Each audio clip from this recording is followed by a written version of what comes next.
What's up, friends? Welcome back to another episode of Confidently Flawed. Your host, Brooke here. Danny is not here, but I'm going to take over this episode and talk about something that I know so many struggle with. I know myself, and I know Danny as well. We also struggle with this, and that is seasonal allergies.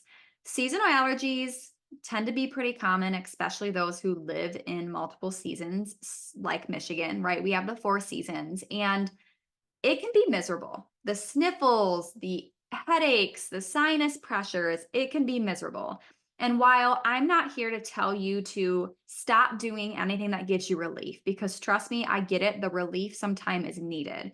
But I also want to just encourage you to maybe put some of these topics or put some of these tasks front of mind for you when you're trying to relieve your allergies a little bit more naturally, because you'll be amazed at what you can do just through your diet and just through your lifestyle that can actually dramatically improve your allergies this season.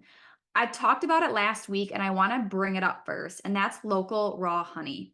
Local raw honey is honey that comes obviously locally, and it's created from local bees that are pollinating your flowers, your plants, your grasses.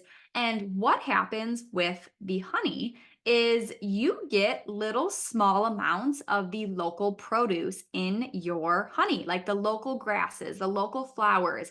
So your body starts to kind of get accustomed to those potential triggers in your body before it gets bad, or you just get that slow amount. So if you are someone who does struggle with really bad allergies, I highly recommend finding local raw honey and taking a spoonful every single day. You can just eat it right from the spoon. You could put that spoonful in like a protein shake. You could put it in your coffee or your honey.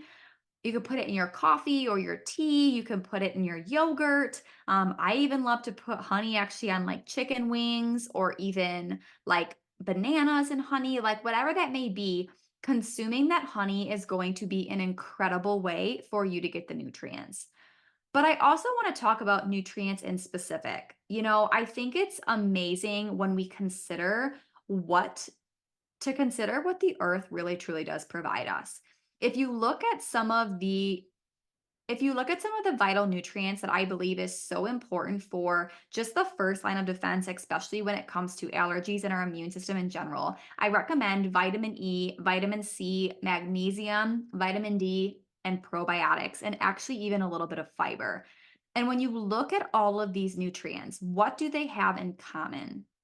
Many of them can be found in spring seasonal produce. For example, your kale, your oranges, your root vegetables, your strawberries, your berries in general. All of these items, all of these nutrients are present in seasonal produce. And so while you might so that is why eating seasonally can be so incredibly important. Again, the earth really truly does provide us with exactly what we need. And if we take advantage of it, you'll be amazed at what the difference it's going to make. Food in general, compared to supplements, compared to anything else, any medication you're going to take, food provides us with the most natural and bioavailable sources of nutrients. And food, again, is fuel. I talked about that last week, but food is a very, very easy resource. And in some ways, cheap because you're not having to pay for these supplements, you're not having to pay for the medications. It's a cheap source for year round health support. If you're not eating seasonally, which many people aren't because it's really hard to know what is seasonal and what isn't, it's actually really easy if you just do a quick Google search. You can search seasonal produce Michigan, and it will typically give you spring, summer, fall, winter seasonal produce. And I highly recommend eating seasonally. We actually have an entire episode that we've done on this. I'll put it in the show notes. But where we talk about what is seasonal and what isn't, but I would especially focus on the spring and the summer seasons because that's what's going to help you with allergy season. Allergies are not fun. I totally get it. So, what about the symptoms that come from allergies that are common? The sneezing, the coughing, the headaches. First things first, I always say to drink a lot of water. Make sure you're flushing whatever you've got going on out. If you're getting a lot of headaches, I highly recommend reaching for the water that's mineralized first. So, put a little bit of salt, but making sure it's clean salt. You can use like Celtic sea salt. You could use like Himalayan sea salt. Using that in your water is actually going to help your body absorb that water and the hydrations into your cells. And that's going to help make sure you're having healthy bowel movements, which is why fiber is super important when it comes to seasonal allergies, because bowel movements will help your gut, will help your body, and will help you just ease those allergies that you are getting. Another thing that I did talk about a couple weeks ago is those food intolerances. If you have food intolerances in your that are present in your body, like if you have those antibodies like we talked about a couple weeks ago, you are going to be that much more susceptible to seasonal allergies. And the reason being, like I said 2 weeks ago, is because your body is so focused on fighting what's going on in your gut that it's not going to be focused on fighting off the seasonal allergies that you're going to be getting. So if you struggle with seasonal allergies, that's a very big red flag that you've got a lot of inflammation going on in your gut. So trying to address that is also, I think, really, really, really important. Making sure you're getting a lot of sleep. That's also important because that is how our body heals. That is how our body rests. And also making sure that we are bathing, especially when we are outside, to bathe all of that away from us. Right? Like, I mean, yes, I shouldn't have to sit there and say, like, go shower, although sometimes I sit there and remind myself I have to wash my hair. But you should be showering, especially after you're exposed to anything that's outside, if you feel like your allergies are bad, because that way, if it's sitting on your skin, it's absorbing into your skin, just get it off your body and make sure you are showering. And I would say, again, the last big thing and I would say the last big thing that I would recommend focusing on for your allergies is staying active. Being active, working out, keeping your heart rate activated, really truly just constantly moving your body. Moving your body is so good for you in all realms of anything.